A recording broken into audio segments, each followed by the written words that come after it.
আচ্ছা, 2016 সালের Copa America final মনে আছে? সেবার লিওনেল মেসির ফেভারিট আর্জেন্টিনাকে হারিয়ে চ্যাম্পিয়ন হয়েছিল চিলি। তার পরের বার কোপা আমেরিকা সেনেটেনারিতেও আবার আর্জেন্টিনাকে হারিয়ে চ্যাম্পিয়ন হয়েছিল চিলি। আর্জেন্টিনাকে এরকম ধাক্কা শেষ কয়েক বছর কোন ফুটবল দেশ দিয়েছে সেটা খুঁজে দেখতে হবে।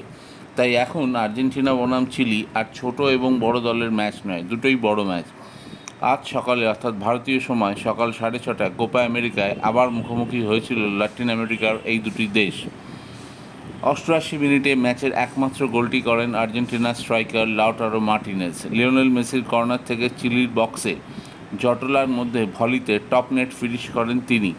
তবে স্কোরলাইন দেখে যারা ভাবছেন ম্যাচটা সমানে সমানে হয়েছে, তাদের বলতে হবে এই স্কোরলাইনটা কিন্তু পুরো চিত্র বর্ণনা করছে না।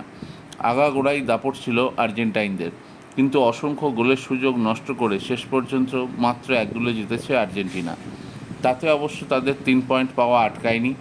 আসলে আজকে প্রথম থেকেই দলে কিছু পরিবর্তন করেছিলেন কোচ স্কালোনি। ডি মারিয়া এবং লাউটারো মার্টিনেজকে বেঞ্চে বসিয়ে রেখেছিলেন।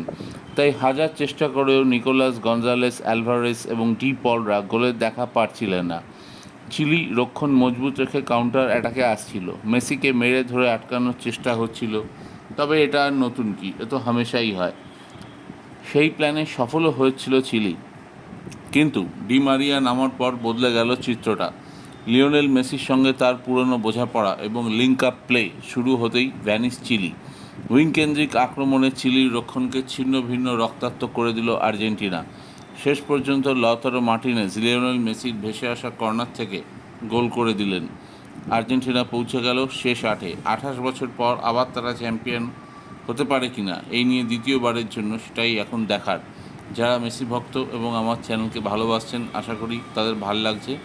ভালো লাগলে অবশ্যই সাবস্ক্রাইব করুন বেশি করে। ধন্যবাদ, থ্যাংক ইউ।